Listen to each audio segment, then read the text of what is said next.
मजदूर मौत मामले को लेकर आदिवासी समाज ने किया थाने का घेराव। आदिवासी समाज के जनप्रतिनिधियों का आरोप, फार्म हाउस मालिक की लापरवाही से हुई मौत। उदयपुर शहर के सबीना थाना क्षेत्र में निर्माण कार्य के दौरान दीवार देने से हुई मजदूर की मौत के मामले को लेकर शनिवार को आदिवासी समाज ने सबीना थाने का घेराव किया।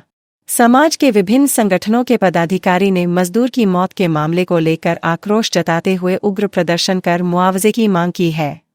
समाज के पदाधिकारी के अनुसार शुक्रवार दोपहर को सबीना थाना क्षेत्र के धोल की पार्टी क्षेत्र में हीरामन सोसाइटी के सामने एक फार्म हाउस पर पुराने निर्माण कार्य को तोड़ा जा रहा था। जर्जर हो चुकी दीवारों को तोड़ते वक्त दीवार भरभरा कर मजदूर पर आ गिरी, जिससे मजदूर की मौके पर ही मौत हो गई। मामले को लेकर 2 दिनों से दोनों पक्षों में समझाइश की जा रही है। वहीं मृतक पेमा पिता हीरा मीना निवासी बगरूवा जावर माइंस थाना के शव को उदयपुर एमबी हॉस्पिटल की मोर्चरी में रखा गया है। सबीना थाना के सामने सैकड़ों की संख्या में ग्रामीण मुआवजे की मांग को लेकर बैठे हुए हैं। आदिवासी समाज के प्रतिनिधियों ने बताया कि जिस कार्य को जेसीबी और अन्य उपकरण के द्वारा करवाया जाना चाहिए था, वह कार्य फार्म हाउस मालिक मजदूर से करवा रहा था। इस दौरान जर्जर फार्म हाउस के छत की दीवार गिर गई। दीवार का एक हिस्सा मजदूर के सर पर जा लगा, जिससे मजदूर की मौके पर मौत हो गई। मौका देखने पर पता लगा कि फार्म हाउस मालिक की लापरवाही के चलते यह हादसा हुआ है।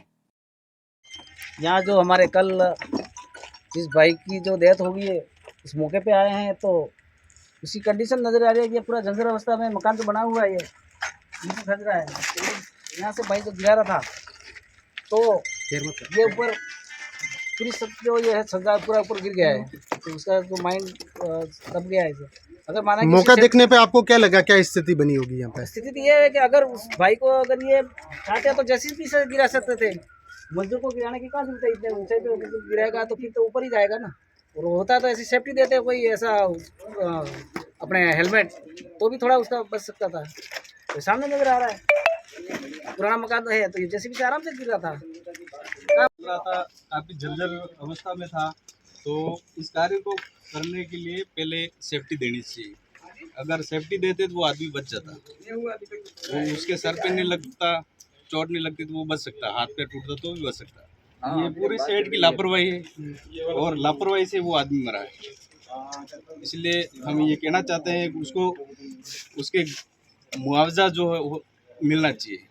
जो उसके बच्चे हैं 2 और उसकी घरवाली है, परिवार में कोई नहीं, बहुत स्थिति खराब है उसकी, उसको उनकी मांगों के हिसाब से मुआवजा मिलना चाहिए। स्थिति कल जो घटना हुई इसको देखते हुए लग रहा है, अभी मौके पे हम आए हैं ग्रामवासी सारे, और जो स्थिति हम देख पा रहे हैं, जिस तरह इसकी जर्जर अवस्था है, इसका रोड भी ये लोहे की ये जो है पूरी गल चुकी है, खच चुकी है। अगर इतनी दयनीय स्थिति थी तो ये मजदूर से नहीं, इस काम को किसी जेसीबी या किसी दूसरे से करवाना था। आपने मजदूर से करवाया इस काम को, पहली गलती आपकी है। आप यथास्थिति आपका घर है, आप जानते थे कि ये किस तरीके से बना हुआ है, आपने मजदूर किया और मजदूर पे छत नहीं गिरी है, उसने यहाँ थोड़ा मारा और वहाँ की दीवार यहाँ गिर गई है। उसकी कोई प्रशासन कह रहा है कि खुद मजदूर की भी गलती रही है। मैं मानता हूँ मजदूर की कोई गलती नहीं है। अब स्थिति देखिए यहाँ के कि दीवार वहाँ थी, उसने यहाँ थोड़ा मारा और वहाँ की दीवार यहाँ टूट के गिरी और यहाँ उसकी मौत हुई है। तो मेरा प्रशासन से और सभी से निवेदन ये है कि जिस तरह उसकी जो आर्थिक स्थिति देख पा रहा हूँ मैं, ये करोड़ों की ज़मीन है और वो 1% भी इस ज़मीन का, ज़्यादा कुछ नहीं कह सकता मैं, इस ज़मीन का जो वैल्यू है उसका 1% मुआवजा देने को भी वो व्यक्ति तैयार नहीं है। इसके विरोध में आज हम थाने का घेराव करेंगे।